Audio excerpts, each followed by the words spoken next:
رزق میں بندش ہمیشہ کے لیے ختم، صرف یہ 2 کام کریں۔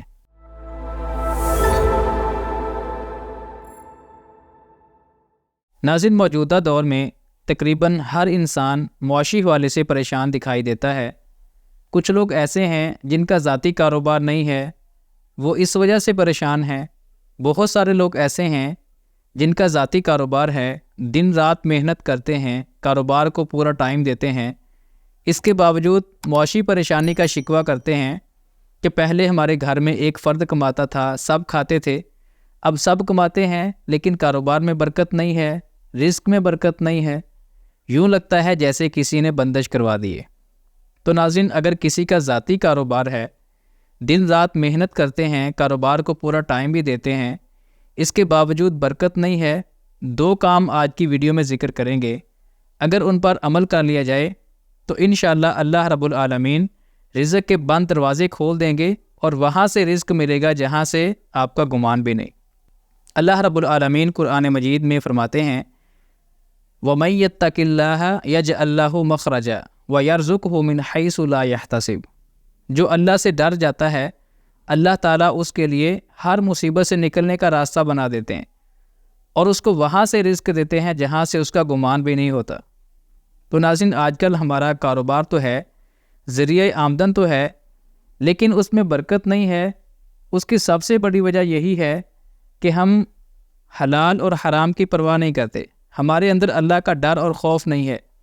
حدیث ہے، حضرت ابو ہریرہ رضی اللہ تعالی عنہ بیان کرتے ہیں، نبی صلی اللہ علیہ وسلم نے فرمایا ان اللہ طیب لا یقبل الا طیبا، کہ اللہ ہر نقص اور عیب سے پاک ہیں اور پاکیزہ کے علاوہ کچھ بھی قبول نہیں کرتے۔ اللہ نے اپنے پیغمبروں کو، اپنے رسولوں کو بھی حلال اور پاکیزہ چیزیں کھانے کا حکم دیا ہے۔ یا ایھا الرسل کلوا من الطیبات واعملوا صالحا انی بما تعملون علیم۔ اے رسولو، کھاؤ وہ چیزیں جو حلال ہیں اور پاکیزہ ہیں اور نیک اعمال کرو۔ ناظرین، ہم صبح سے لے کے شام تک اپنے کاروبار کو ٹائم دیتے ہیں، دکان کو، آفس کو ٹائم دیتے ہیں، لیکن نماز کی پرواہ نہیں کرتے تو کاروبار میں برکت کہاں سے آئے گی؟ ایک واقعہ آپ کو سناتے ہیں۔ عبداللہ بن مبارک رحمہ اللہ بہت بڑے محدث اور فقیہ گزرے ہیں۔ ان کی وفات کے بعد کسی نے ان کو خواب میں دیکھا، ان سے پوچھا کہ حضرت کیا معاملہ پیش آیا ہے؟ انہوں نے کہا کہ اللہ نے مجھے بخش دیا ہے، لیکن میرے گھر کے سامنے جو لوہار ہے اس کو مجھ سے بلند مرتبہ ملا ہے۔ وہ شخص بڑا حیران ہوا۔ صبح ہوئی تو اس لوہار کی بیوی کے پاس گیا، اس سے پوچھا کہ آپ کے میاں ایسا کیا کام کرتے تھے کہ جنت میں عبداللہ بن مبارک سے بھی بلند مرتبہ ملا ہے؟ اس کی بیوی نے کہا کچھ خاص تو نہیں، بس 2 کام ان کے مجھے یاد ہیں۔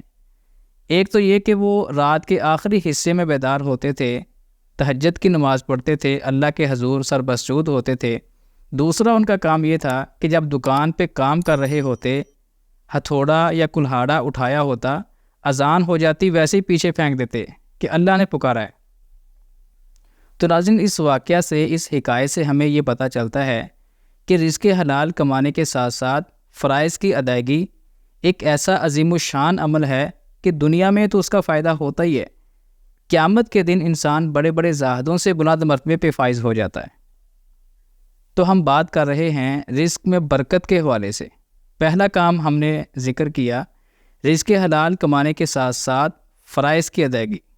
نمبر 2، کثرت سے استغفار کرنا، اپنے گناہوں کی معافی مانگنا، اللہ سے بخشش طلب کرنا۔ اللہ رب العالمین فرماتے ہیں فَقُلْتُ اسْتَغْفِرُوا رَبَّكُمْ إِنَّهُ كَانَ غَفَّارًا، تم اللہ سے معافی مانگو، بے شک وہ بہت زیادہ معاف کرنے والا ہے۔ اس کا فائدہ کیا ہوگا؟ نتیجہ کیا ہوگا؟ یُرْسِلِ السَّمَاءَ عَلَيْكُمْ مِدْرَارًا، اللہ آسمان سے موسلا دار بارش برسائے گا۔ وَيُمْدِدْكُمْ بِأَمْوَالٍ وَبَنِينَ، اللہ مال بھی دے گا، اولاد بھی دے گا۔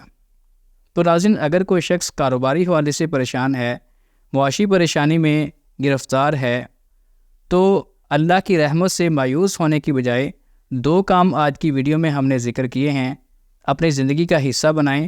رزق حلال کمانے کے ساتھ ساتھ فرائض کی ادائیگی اور کثرت سے استغفار۔ انشاءاللہ اللہ رب العالمین رزق کے بند دروازے کھول دیں گے اور وہاں سے رزق ملے گا جہاں سے ہمارا گمان بھی نہیں۔ اللہ رب العالمین ہمیں رزق حلال کمانے کی توفیق عطا فرمائیں، ہمیں اپنی عبادات کی فکر کرنے کی توفیق عطا فرمائیں۔ Thank you for listening. جزاک اللہ خیر. السلام علیکم ورحمۃ اللہ وبرکاتہ.